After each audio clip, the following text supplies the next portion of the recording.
Bienvenidas y bienvenidos a este programa especial de Justicia TV para platicar sobre los nuevos paradigmas de la justicia, los temas de vanguardia, las cuestiones de frontera que están haciendo avanzar el conocimiento jurídico, para platicar sobre el novedoso, creo yo todavía hoy, tema del control de convencionalidad. Les doy la bienvenida al programa a Georgina Vargas Vera. Georgina, bienvenida a Justicia TV, a este programa especial. Gracias por estar aquí. Muchísimas gracias por la invitación. Al contrario, es un placer. Y también a Pablo Muñoz Díaz. Pablo, gracias por aceptar la invitación y por acompañarnos. Muchas gracias, encantado de platicar con ustedes. Qué amables.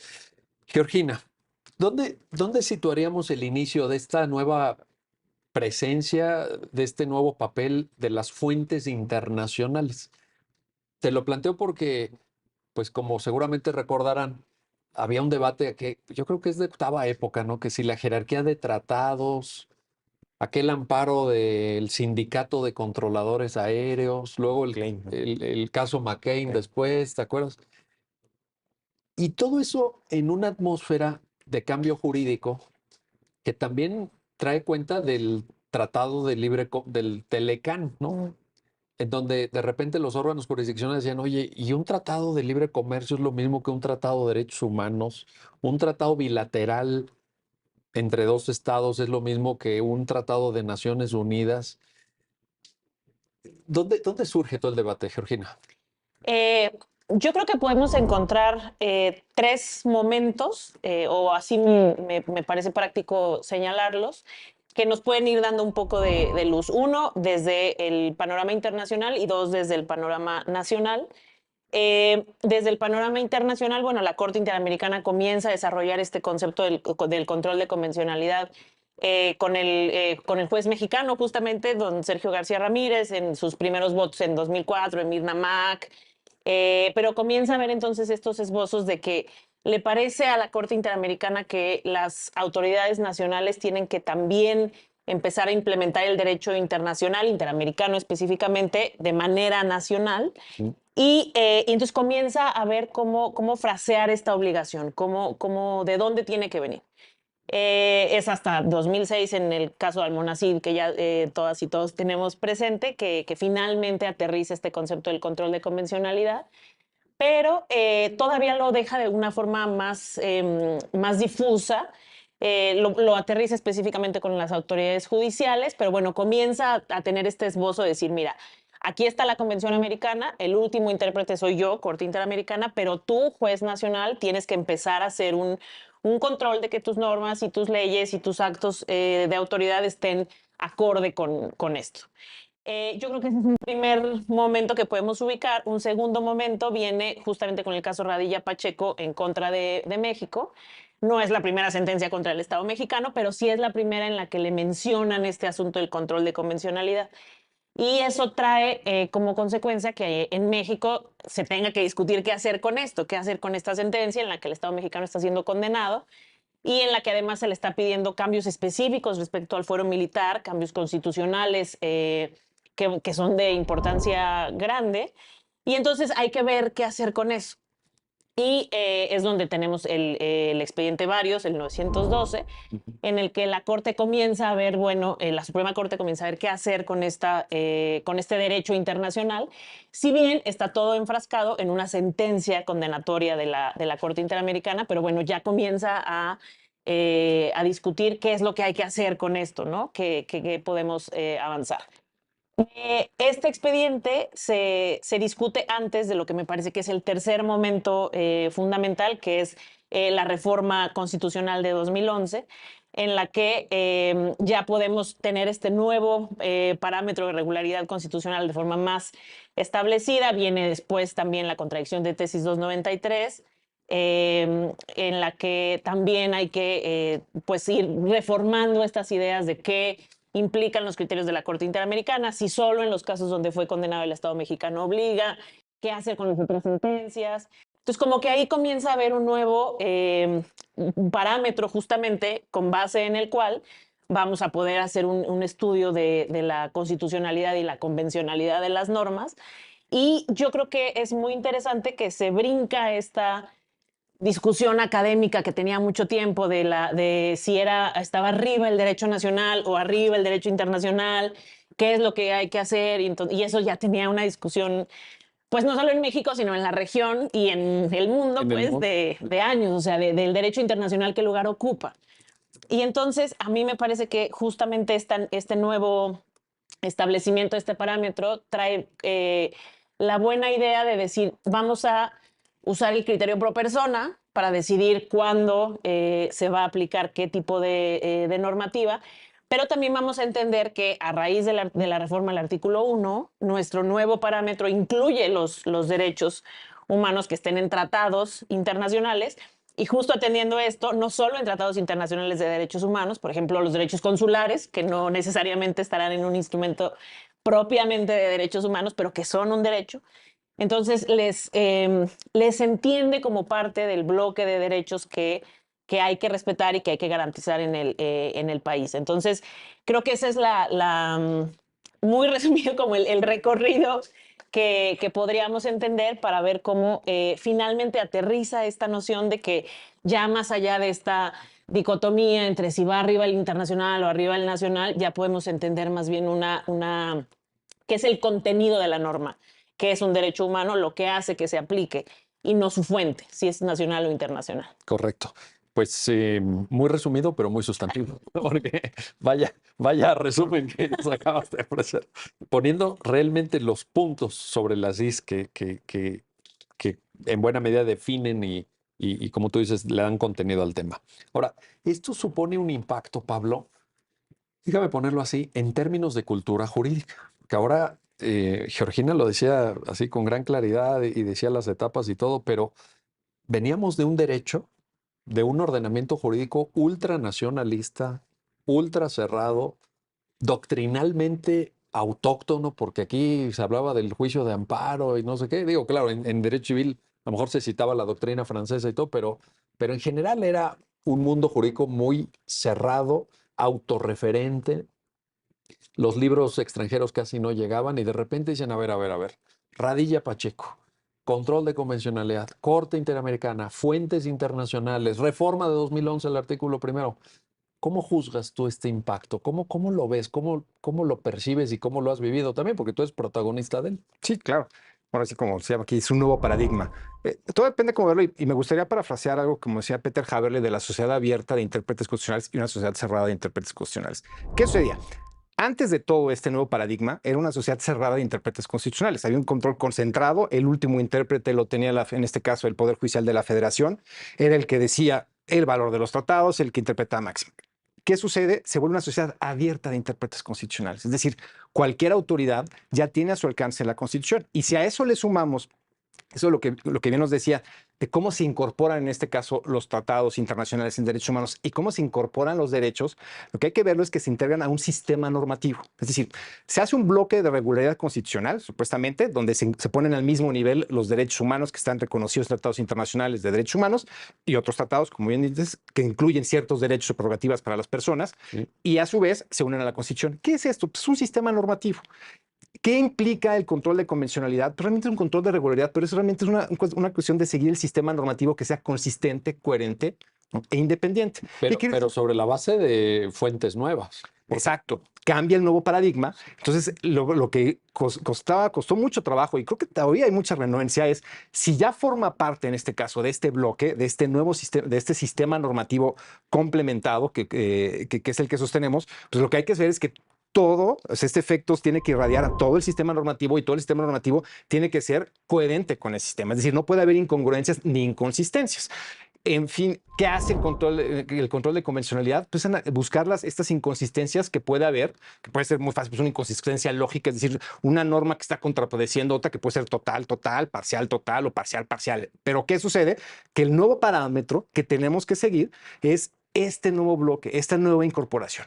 Y regresando a lo que estábamos platicando, porque estaba platicando al inicio, ha costado mucho trabajo porque de estar educados a una forma de sociedad cerrada de intérpretes constitucionales a cambiar a una sociedad abierta, es donde ha sido muy, muy difícil, porque están conviviendo nuevas generaciones. Ahora sí que pues los que tenemos oportunidad de dar clases, te das cuenta de los que somos anteriores, a los que nos educaron con garantías individuales y Oye, a los que son. y parecería un cambio semántico, ¿eh? Sí, no, No, pero es de fondo. estamos hablando, o sea, digo, a los que Garantías individuales. 20 años era así, la clase era garantías individuales, se Sí, enseñaban sí. los libros, libros. los libros eran así, se llamaban garantías fundamentales, y empieza una nueva corriente un poco más disruptiva, donde empieza a voltear a ver a los derechos humanos conceptualizados como principios, es decir, empiezan a ver estos principios, estas cuestiones axiológicas que realmente piensan a darle una carga sustantiva a la Constitución, y eso ha costado mucho, mucho trabajo. Y si a eso le sumamos que las personas encargadas a revisar las normas, ¿no?, traen esta doble visión, tanto de garantías individuales y tratar de aceptar estos principios, pues era un choque. Y yo creo que lo más disruptivo fue tratar de reconocer que existe en este nuevo paradigma una relación entre derecho y moral. Y me refiero a moral ya como reconociendo estos valores que existen en la sociedad, estos principios axiológicos que nos hacen tener un estándar de que todo el sistema tiene que estar vinculado a este tipo de principios. Que por otra parte, y esta es una discusión muy teórica, etcétera, pero por otra parte, salvo que seas un seguidor de Kelsen, del Kelsen de la teoría pura, no se puede desconocer que en el ámbito del Estado constitucional de derecho hay una moral positiva y que hay una influencia de axiologías constitucionales y constituyentes de la cual cabe dar cuenta, incluso en la aplicación por parte de tribunales constitucionales. O sea, aquí no estamos ante un objeto neutral. El objeto no es neutral. El constitucionalismo es en favor de la igualdad y la libertad. Exacto, la autonomía, igualdad y dignidad de las personas. Es todos esos pilares que nuestro liberalismo igualitario hacen que la Constitución tenga que prevalecer a su vez con estos nueva incorporación, que realmente son estos derechos fundamentales que se están incorporando y que hacen este sistema normativo que es actual, que va a ser el parámetro de regularidad de todas las normas inferiores, ¿no? ¿Qué tienen que hacer las autoridades jurisdiccionales? Ver que esas normas inferiores y su propio actuar vaya en congruencia con este nuevo bloque de regularidad, ¿no? Que no es un reto menor, no es un reto menor. Georgina, a ver, regreso contigo para esto.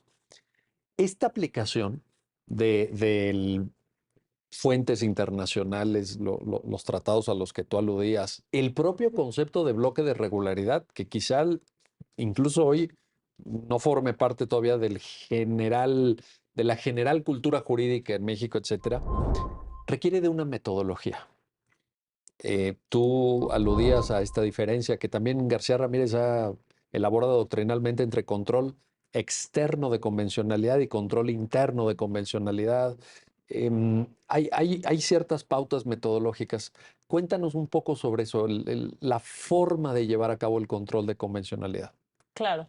Sí, justamente la Corte Interamericana comienza con el juez García Ramírez a entender que va a haber un control justo, como dices, hecho por la Corte Interamericana y de hecho la Comisión Interamericana, que bueno, que sabemos que tiene una naturaleza que no es judicial, jurisdiccional, como sí la Corte, pero bueno, va con el tratamiento de los casos, entonces en algunos puntos podría llegar a ser una especie de control de convencionalidad, pero la Corte lo entiende como que los órganos del sistema interamericano van a realizar un control de convencionalidad. Y de hecho es curioso en sí mismo porque siempre tiene esta lógica de la complementariedad del sistema interamericano. Correcto. Que podemos luego elaborar sobre eso y cómo en realidad pues varias veces no es tan complementario y más bien entra en puntos en los que quizás ya hay una resolución nacional, pero bueno. De manera complementaria se entiende que los organismos del sistema interamericano van a realizar un control de convencionalidad y van a revisar que el actuar y las normas que estén llegando en un caso concreto sean acordes con la Convención Americana. Se entiende que, bueno, con la Convención Americana y con otros tratados. Sí. Porque primero comienza solo con la Convención Americana y luego va hablando también de Belém do Pará, del Protocolo de San Salvador, ya va después elaborando sobre diferentes instrumentos interamericanos. He escuchado incluso este concepto, seguramente lo han escuchado ustedes también, del jus comune. Sí. ¿Te hace sentido? Sí, yo creo que el jus constitucional comune ha sido una derivación del control, no necesariamente del control de convencionalidad, pero de cómo los países han entendido que tienen la obligación de hacer el control de convencionalidad y también cómo han dialogado con la Corte Interamericana.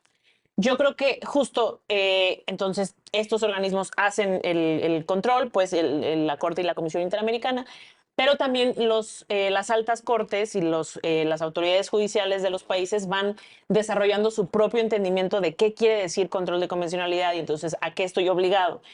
También porque la Corte Interamericana comienza hablando solo de autoridades judiciales y luego ya también se pasa a autoridades administrativas, pero que tienen por ejemplo, un potencial sancionador, y luego ya se va a todas las autoridades. En el ámbito de sus competencias, que eso es muy abierto, hay papers y papers escritos sobre qué quiere decir eso en el ámbito de sus competencias, porque de nuevo entramos a este control concentrado, control difuso, que es quién puede realizarlo, solo la alta corte de un país o todos los tribunales, etcétera. Ahora, en ese punto, ¿dirías que estamos todavía en una etapa de un debate abierto o ya hay una definición clara? O dirías, ¿quién puede llevar a cabo, con qué metodologías? Por ejemplo, ¿un control difuso es obligatorio?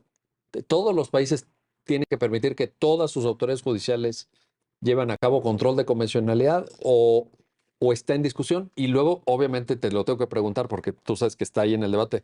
¿Autoridades administrativas? ¿Cuáles y cómo? Exacto. ¿No? Yo creo que ese es uno de los debates que menos claridad nos ha ofrecido, a pesar de que ya casi van a ser 20 años de Almonacid. Esas aristas en específico siguen siendo complicadas. También en una realidad en la que no todos los países de la región son, por ejemplo, estados federales, entonces sus autoridades son muy diversas y no siguen esta misma lógica, entonces, de poder tener quizás un poder judicial que esté segregado por estados. Entonces, y la Corte Interamericana creo que ha sido uno de los espacios donde más ha dicho, tú acomódalo como tú prefieras, en el marco de las competencias que te acomode. Y, por ejemplo, ha tocado resolver a nivel nacional si tribunales inferiores por ejemplo, a la alta corte pueden estarle haciendo un control de convencionalidad de lo que ya decidió la alta corte. Entonces, yo creo que ahí depende. Argentina, por ejemplo, había sido muy abierta al control de convencionalidad y luego se cerró. Sí. Colombia creo que ha permanecido abierta. México ha estado ahí como hablábamos con la contradicción de tesis. Lo recibe, pero lo recibe con ciertos candados. Entonces, restricciones expresas. entonces yo creo que ese ha sido uno de los temas que más hace falta elaborar y del que yo creo que podríamos derivar un poco de puntos en común del uso constitucional común. O sea, porque entonces empieza a hablar de un constitucionalismo semejante en Latinoamérica que dialoga con la Corte Interamericana, al cual yo le bajo estándares, pero también la Corte los toma en cuenta para resolver ciertas sentencias. Entonces, no solo yo veo al derecho interamericano, sino que el derecho interamericano me voltea a ver a mí. Y se va construyendo, creo, este espacio común de constitucionalismo. Pero cada quien... ¿Y autoridades administrativas? Las autoridades administrativas, por ejemplo, la Corte sí ha hablado específicamente de fiscalías, Correcto. de lo que podríamos entender también como ministerios públicos, pero entonces es realmente ahí, porque, por ejemplo, me parece, ¿realmente ahí hablamos de un control de convencionalidad o simplemente hablamos de que esas autoridades tienen que actuar con el respeto a deber y garantía, que encontraríamos más bien en el artículo 1 de la Convención Americana? O sea, si simplemente tienen que pues actuar conforme a derecho, pero, o si eso es un control de convencionalidad realmente. Pues esa es una pregunta profunda, pero también involucra el propio alcance del control de convencionalidad como una declaratoria de invalidez o de antinomia, o el control de convencionalidad en algunos de sus pasos puede ser interpretación conforme, puede ser aplicación de criterios de selección de norma bajo el pro persona. Aquí la pregunta sería, ¿entendemos que control de convencionalidad es necesariamente llegar al final y supone una inaplicación de la norma nacional? Para la Corte Interamericana, sí. Se tienen que dar todos los pasos. Sí, yo creería que ¿Interpretación sí. conforme? Es que yo creo que para la Corte Interamericana es necesario entender todos estos ejemplos como control de convencionalidad. Te pongo un símil, y tú lo sabes muy bien. En algunos de sus votos, García Ramírez identificaba una analogía entre control de constitucionalidad y control de convencionalidad. Una Suprema Corte de Justicia de la Nación puede llevar a cabo un control de constitucionalidad y no llegar a la declaratoria de inconstitucionalidad, sino, habiendo revisado los elementos del caso, decir, no, pues esta norma es válida. Yo por eso te decía, necesariamente implica llegar hasta la inaplicación de la norma nacional? ¿O puedes tú, juez de distrito, te voy a poner tú eres juez de distrito y dices, oye, pues aquí me está planteando el actor, la parte actora tal cosa, voy a llevar a cabo un control para ver si esta norma es compatible con el sistema interamericano? Llevas a cabo la revisión, argumentas, construyes un razonamiento jurídico y dices, sí es compatible. ¿Es control de convencionalidad o no? Sí, claro. Yo creería que sí, porque además la misma Corte Interamericana lo ha hecho. En pocos casos ha encontrado que se hace, pero por ejemplo en el caso de Petro contra Colombia, que además se volvió un caso sumamente relevante porque ahora Petro es el presidente del país. Ciertamente. Ahí es muy interesante porque el propio Consejo de Estado de Colombia había ya declarado inválidas algunas de las sanciones administrativas que se le habían impuesto a Petro. Y entonces la Corte Interamericana valora que de hecho el Consejo de Estado realiza un adecuado, la Corte le llama un adecuado control de convencionalidad de esas sanciones a Petro y la revisión de la norma colombiana que había hecho el propio Consejo de Estado y le dice, ok, check. Al final de todos modos condena porque le parece que hay otras cosas que no se repararon vía Consejo de Estado, pero sí entiende que ya cambió. También Duque, que es otro caso colombiano, donde Colombia cambia su legislación respecto a parejas del mismo sexo y la posibilidad de que haya una asistencia social después de que fallezca una de los dos. Y ahí también dice, mira, Colombia ya cambió su norma, bien. Entonces sí hace un control porque sí dice, ok, ¿cómo está ahora el ordenamiento colombiano con relación a las parejas del mismo sexo? Bien, me parece que ya está acorde. Pero lo valida, digamos, un control, pero... Sí. Entonces yo creo que sí realiza un control, Correcto. solo que el resultado del control es como que pasaste, no reprobaste y entonces, pues nada, te condena. Que en realidad eso es chistoso porque el mismo Duque, de todos modos hay condena al artículo 2 de la convención, porque aunque ya cambiaste tu norma, en el momento de los hechos era contraria a la convención. Correcto. Entonces, también ahí es un argumento un poco Bueno, circular de la Corte. puede haber una condena para efectos de reparación en algún sentido, etcétera. Yo personalmente soy un poco crítica de cuando justo la Corte condena a violación al 2, cuando ya se modificó la norma, porque justamente la reparación sería modificar la norma. Y yo ya lo hice. Entonces, Habría que pensar si hay alguna otra forma de reparar. bueno, sí, claro. Si hubiera alguna otra forma. Bueno, vamos a hacer una pausa, no se vayan, regresamos enseguida para continuar en esta conversación con nuestros invitados sobre un tema, ya lo ven, todavía hoy de frontera, todavía hoy de vanguardia, que es el control de convencionalidad. Regresamos enseguida.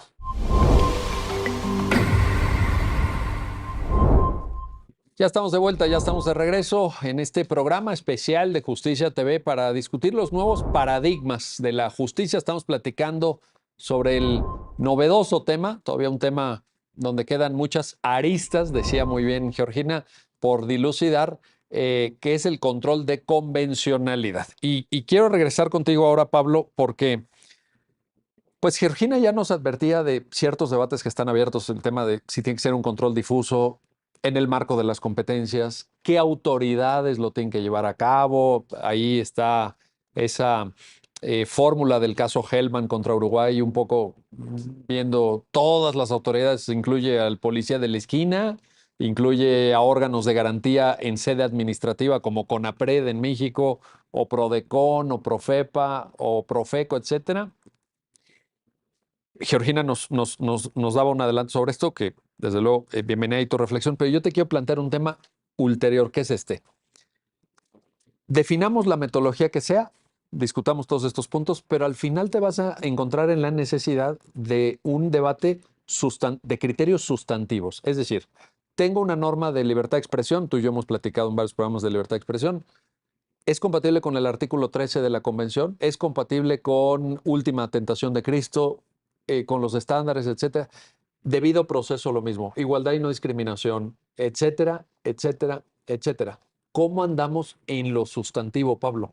¿Qué valoración puedes compartirnos? Es que parte del control de convencionalidad, y bien lo decía Georgina, también hay que ver, o sea, no nada más es centrado, hay la creencia que nada más implica la convención y no, obviamente es todo vamos a llamar, sean corpus juris, pues es todo el cuerpo interamericano, pero nada más, ojo, yo no nada más las normas, sino también la interpretación que has hecho de las mismas. O sea, ¿a qué me refiero? Eso hay que tomarlo muy bien en cuenta. Si tú tomas la Convención Americana, por ejemplo, ahorita mencionaba libertad de expresión, tomamos el 13 y lo leemos, ese ya no es el 13. Ok. Es decir, Tolkien lo dice muy bien, hay una interpretación novelada. ¿A qué se refiere? Que cada vez vas escribiendo diferentes capítulos y va creciendo el artículo. Eso no quiere decir que se redacte, se conviertan en este caso, obviamente no son legisladores, pero obviamente ciertas adiciones a los tratados, no. Lo que se va haciendo, se le va dando densidad normativa, o sea, densidad normativa a esos. ¿Y quién se la da? Pues obviamente las autoridades, en este caso la que puede pronunciarse. La última autoridad es la Corte Interamericana. Entonces siempre en este control de convencionalidad se tiene que atender no solo a la norma, es decir, al texto, sino a las interpretaciones propias que se le ha dado. ¿Por qué? Como bien decía, el problema con el 2 o el problema con el primero es por ese cajón desastre, pero que pues hay que ver cómo se ha ido la interpretación de la Corte. Entonces no puedes tú tratar de aplicar a rajatabla la convención, porque eso ya no es el texto. Con eso no quiere decir que efectivamente no, o sea, ya no sean las palabras que están ahí, sino estas palabras ya tienen cierta densidad que caso a caso la propia Corte Interamericana se lo ha dado, ¿no? Bien decíamos que puede haber un control difuso, un control concentrado.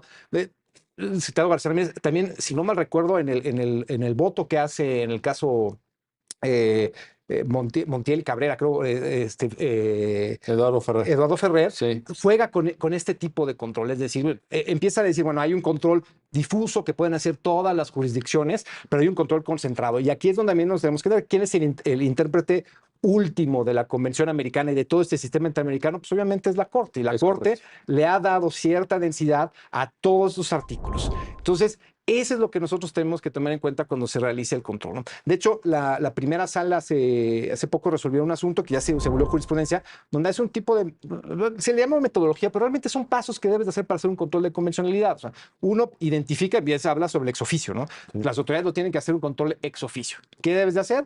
Pues obviamente, dentro de tus potestades, autoridad jurisdiccional, en el caudal probatorio lo que te dicen, vas a advertir si hay una violación de derecho fundamental y lo vas a tomar.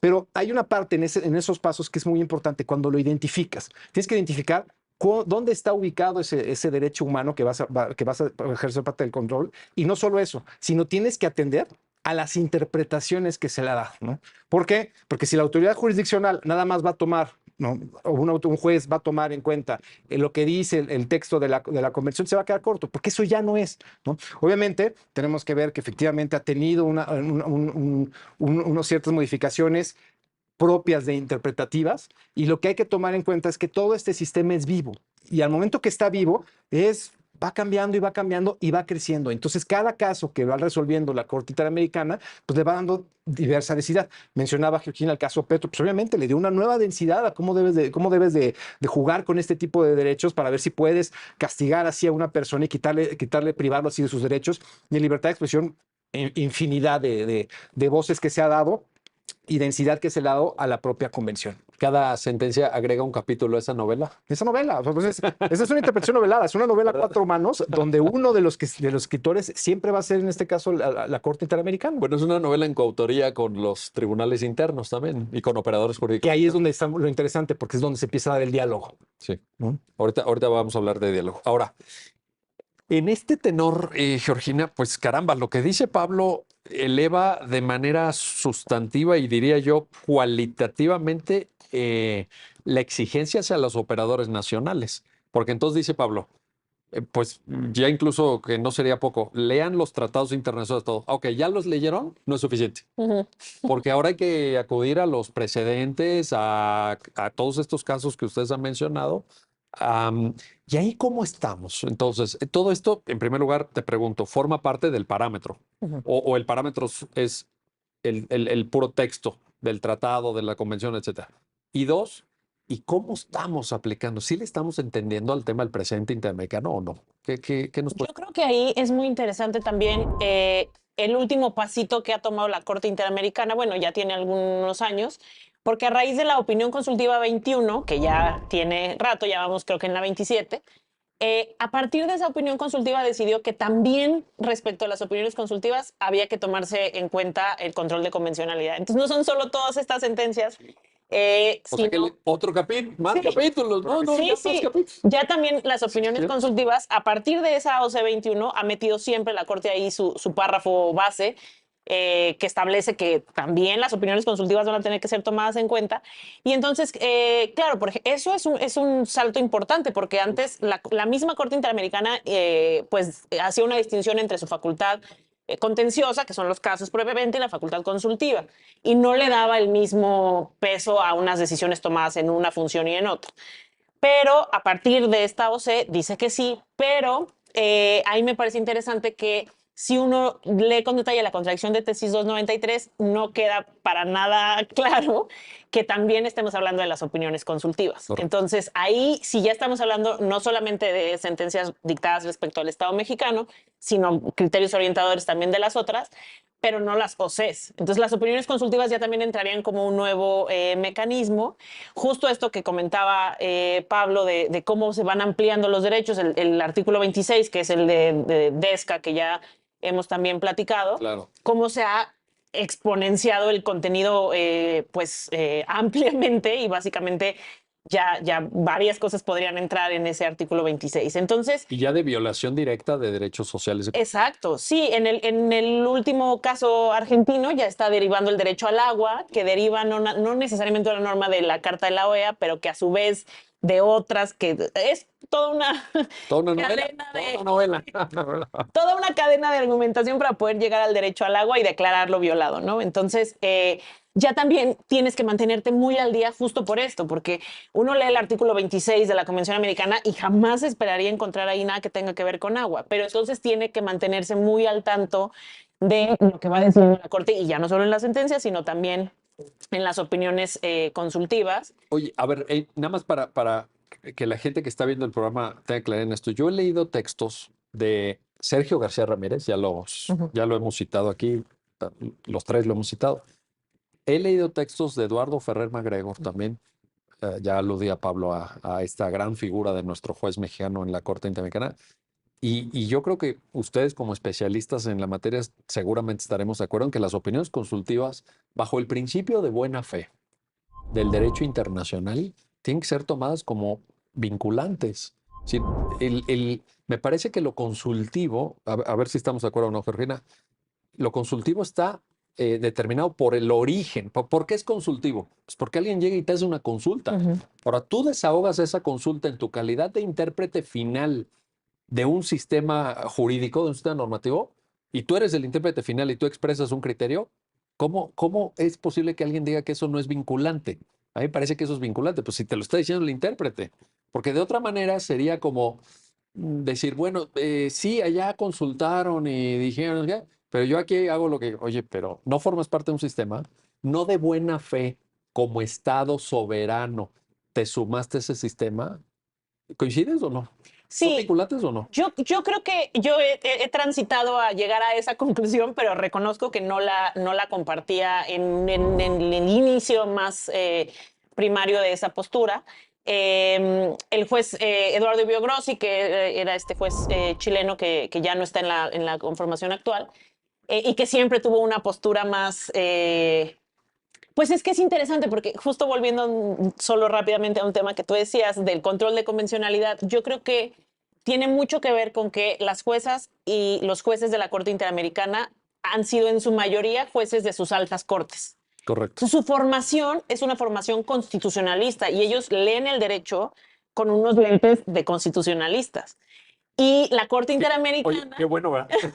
Qué bueno. La Corte Interamericana aplica derecho internacional, o se mueve bajo las normas del derecho internacional, por así decirlo. Y el juez Biogrossi, justamente, me parecía un buen ejemplo de un juez formado internacionalista, hecho y derecho, que entonces muchas veces entendía ciertas restricciones del derecho internacional con base en la soberanía de los estados, y etcétera, que no le permitían avanzar, por así decirlo, tanto como unos lentes de derecho constitucional te permitirían. Entonces, él, por ejemplo, era muy crítico de esta figura de obligatoriedad de las opiniones consultivas y básicamente lo que decía era que como no había unos hechos específicos y víctimas específicas y no había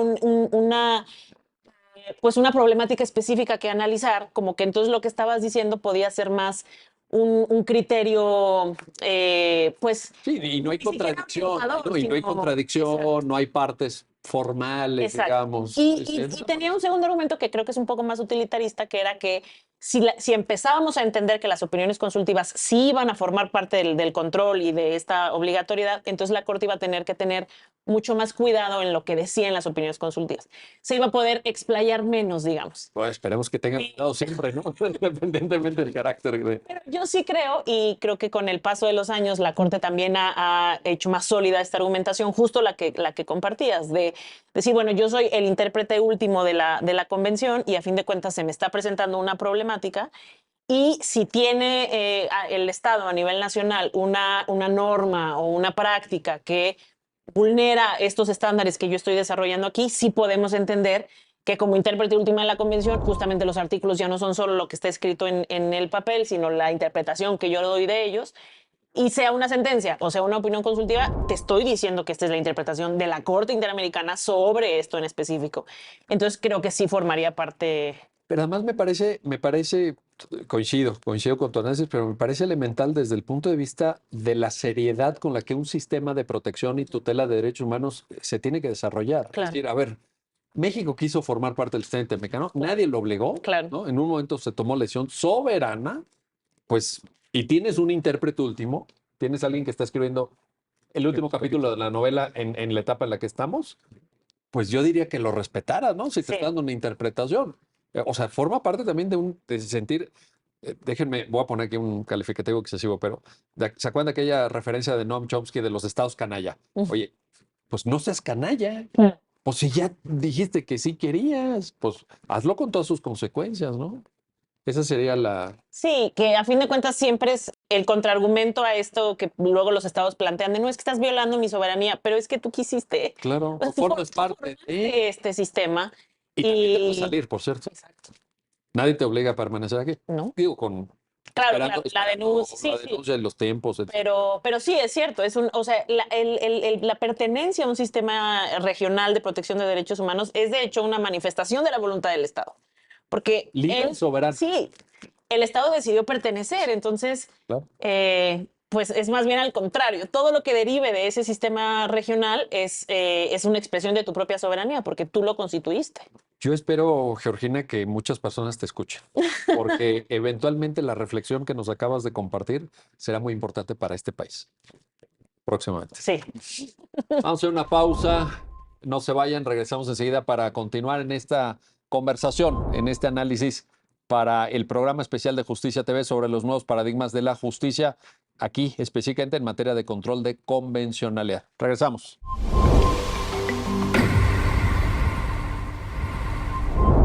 Ya estamos de vuelta, ya estamos de regreso en este programa especial de Justicia TV sobre los nuevos paradigmas de la justicia. Estamos platicando con nuestros invitados del control de convencionalidad y regreso contigo, Pablo Muñoz Díaz, para plantarte esto.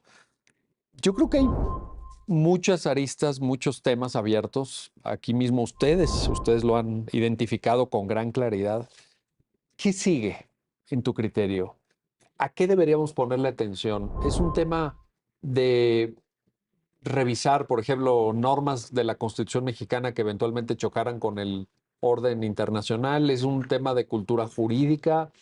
¿Verías que el desarrollo pudiera transitar más bien hacia la tarea de tribunales del Foro Común o federales de juicio ordinario en primera instancia, juzgados de distrito? ¿Es un tema de Suprema Corte? Digo, yo sé que son muchas cuestiones, pero seguramente nos podrás ofrecer un buen panorama. No, claro. Digo, además es muy compleja la respuesta. O sea, yo creo que hay que analizarlo por dos vías. Uno, tiene que ver, como hablamos, un paradigma, tiene un cambio completamente en la cultura jurídica. Correcto. Tienes que cambiar la cultura jurídica desde los estudiantes y de ahí ir subiendo. Porque el primer problema que, bueno, yo en lo particular he advertido mucho es estos jueces que hablábamos en un inicio, que fue, o que los que fuimos educados, Jueces y libros y libros doctrina y todo, ¿no? educados a partir de un modelo de garantías individuales de un Estado completamente positivista, legalista, y ahora que estamos en un Estado constitucional, ahí ya ha habido un gran problema de cómo lo estamos viendo, ¿no? Sí. Otros, también el cambio de cultura jurídica va a implicar que no lo veas como un enemigo ni como una intromisión al derecho mexicano, como me decía Georgina, sino simplemente es la realidad y punto. La realidad ya no es teorizar sobre la misma y que si se aplica en tal o cual esquema, es una realidad y se tiene que aplicar. Dos, tiene que haber ya un cambio propiamente de los poderes judiciales. Yo creo que el Poder Judicial de la Federación y su Suprema Corte ya tiene que encabezar este cambio, que ya lo ha estado haciendo con diversos precedentes. y tienen que permitirle también jugar a la justicia local.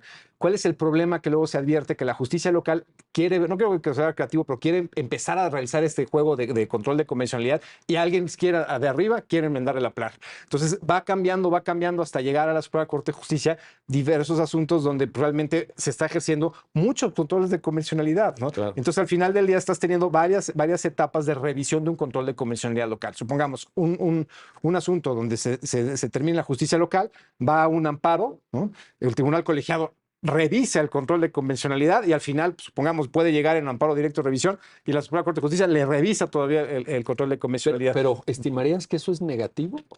No, obviamente no refiero que sea negativo. ¿Lo refieres como una crítica al...? O sea, creo que el problema es que nosotros tenemos que ir, tratar de entender que ya forma parte, como hablamos al principio, de un sistema normativo que ya forma, que no es tanto volver a revisar y tratar de aplicar la metodología artefacto, sino simplemente es complementar. Correcto. Si lo que hizo la autoridad local fue aplicar un control de convencionalidad y realmente justificó, argumentó racionalmente por qué consideraba que esa norma se había que inaplicar, lo que debe de hacer la autoridad superior es reforzarle si le faltó algo, pero también respetarla, ¿no? Porque el problema es que cada quien quiere opinar y al final pues termina haciéndose demasiado azaroso este caminar.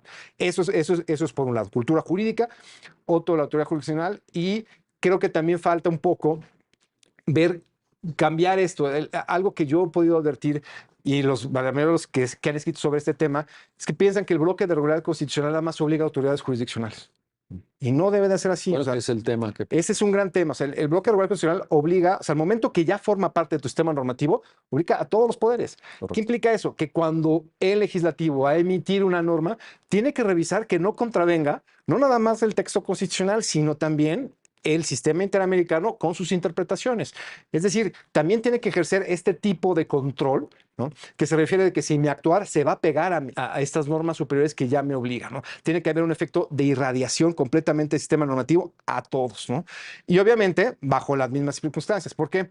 Porque también tenemos otras autoridades que pueden realizar controles constitucionales, pero no hacen. Tenemos muchos órganos autónomos que realizan formalmente autoridades jurisdiccionales. Claro. El INAI, IFT, Sí. COFESE realizan también y aplican cierta normatividad y también tienen que jugar con este tipo de control, y cuando sea revisable, pues también tratar de apoyarlo o de plano, si es una franca violación, pues poderlo de revisar. Entonces tendría que haber un punto de presunción de que el control de convencional realizado es en favor de la persona y tendría que prevalecer. Yo creo que es ahí donde tendríamos que amarrar con un gancho, ¿no? Pues no es poco, no es Sí. poco.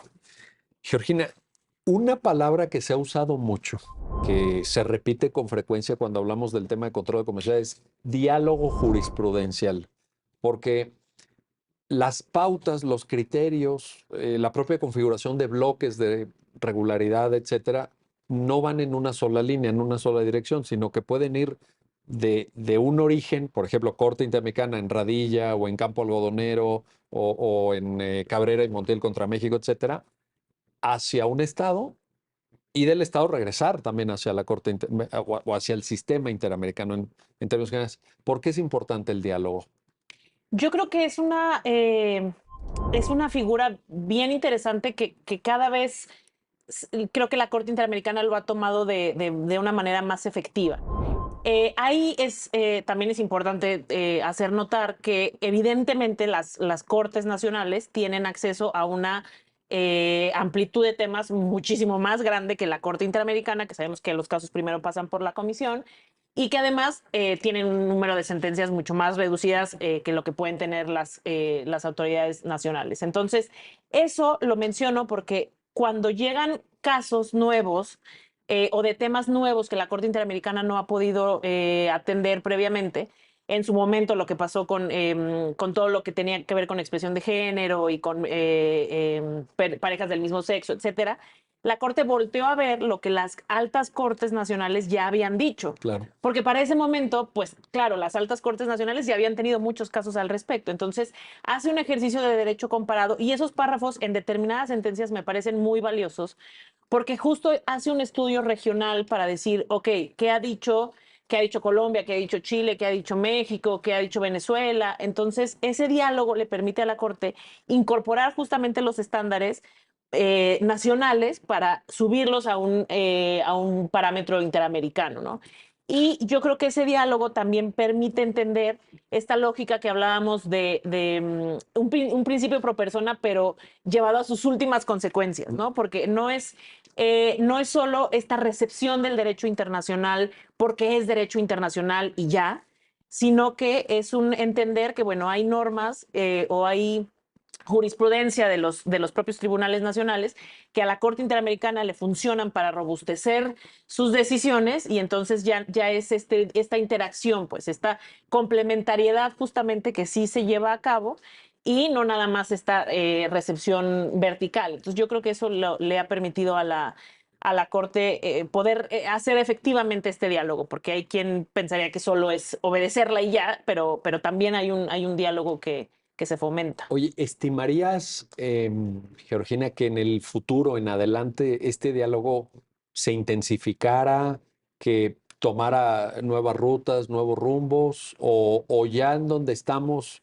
con estos ejemplos que tú acabas de citar, es un camino en el cual ya recorrimos la mayor parte, o todavía verías que falta? Y te lo digo porque eventualmente si nos tomamos esto en todas sus consecuencias, pues ahí viene lo que decía Pablo, pues dialoga con órganos constitucionales autónomos, eventualmente con tribunales locales, que puede haber criterio novedoso de interpretación de no sé qué derecho, etcétera. Pues yo vería que todavía falta, pero ¿tú cómo lo ves? No, sin duda. Yo creo que falta también que haya una, pues no apertura, porque justo lo que les decía, ha habido una apertura en diferentes temas para construir este consenso regional que le llama la Corte, también un poco para validar lo que ella misma va a pronunciarse.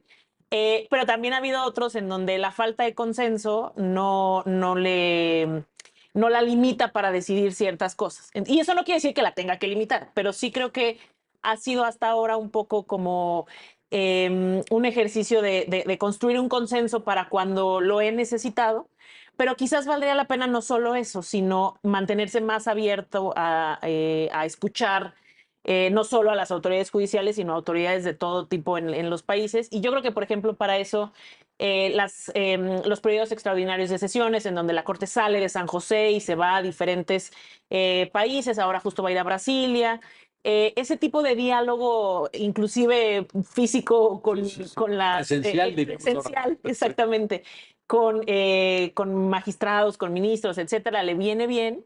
Y justo como el debate y el intercambio de ideas y una apertura también de la Corte Interamericana, que si bien se le reconoce como intérprete último, sí puede alimentarse y ayudarse de criterios nacionales. Y como lo ha hecho ya en los Sí, claro, casos claro. que tú enunciabas, ¿verdad?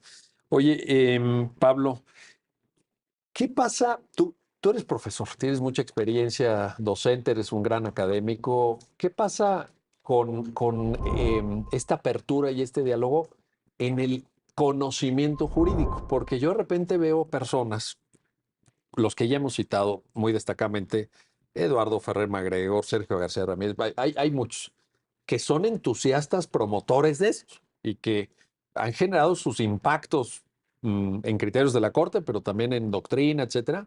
Pero luego veo una doctrina en ramas sustantivas del derecho mexicano totalmente ajena a esto. O sea, libros de derecho civil que no dan cuenta de ningún criterio. Bueno, de derecho penal ya ni te digo, ¿no? O de proceso penal donde los temas del debido proceso en Corte Interamericana les pasaron de noche y es puro Código Nacional de Procedimientos Penales. Digo, con mucho respeto para nuestros colegas, pero es la verdad. ¿No sientes que hace falta ahí también algo? No, yo creo que falta una reformulación completamente de la impartición de las clases y la forma de que tenemos que reformular los libros. Ahorita, por ejemplo, no creo que haya un libro de derecho familiar Fíjate, que esté actualizado. ese tema es Y importante. de entrada, no hay un libro de derecho familiar Derecho que respete familiar. las cuestiones de Género. que realmente voltee a ver lo que ya ha resuelto la Corte Mexicana. ¿Cuál es el problema? Igualdad y no discriminación, por ejemplo. Infancia. Los ejemplos, Infancia. lo de infancia, las cuestiones todavía de capacidad, todavía los libros, Cierto. los de introducción, todavía les falta voltear a ver esto. ¿Cuál es el problema? Que parece que hay como como dos bandos, ¿no? Los que ya están, los constitucionalistas, los especialistas en ramas de derechos humanos, derechos fundamentales, pero las otras ramas, que es derecho civil, derecho familiar, mercantil, penal, ya se está acercando un poco, pero están como si estuvieran completamente ajenos. Entonces, hay realmente un divorcio en la impartición, en la impartición de la educación. Entonces, tú todavía tienes personas que están hablando en sus programas vamos a hablar sobre, inclusive este lenguaje, de las personas, de personas con Sí, discapacidad. sí, Entonces, altamente discriminatorios. sí. Todavía dices, vamos a hablar sobre la interdicción. Ya no debes de hablar de la interdicción. Entonces, es una reformulación completamente de las materias. Entonces, ¿qué tendrían que hacer las universidades? Voltear a ver realmente a cómo están los casos, ¿no? Y en sus programas empezar a exigir que se empiece a impartir se empiece a impartir esta visión de derechos humanos. Es decir, que aunque el profesor no lo haya cambiado, pues el profesor tiene que advertir que ya hay casos que se pronuncian, ¿no? Hay casos que ya te obligan a cambiar completamente la forma en que vas a referirte sobre el matrimonio, ¿no?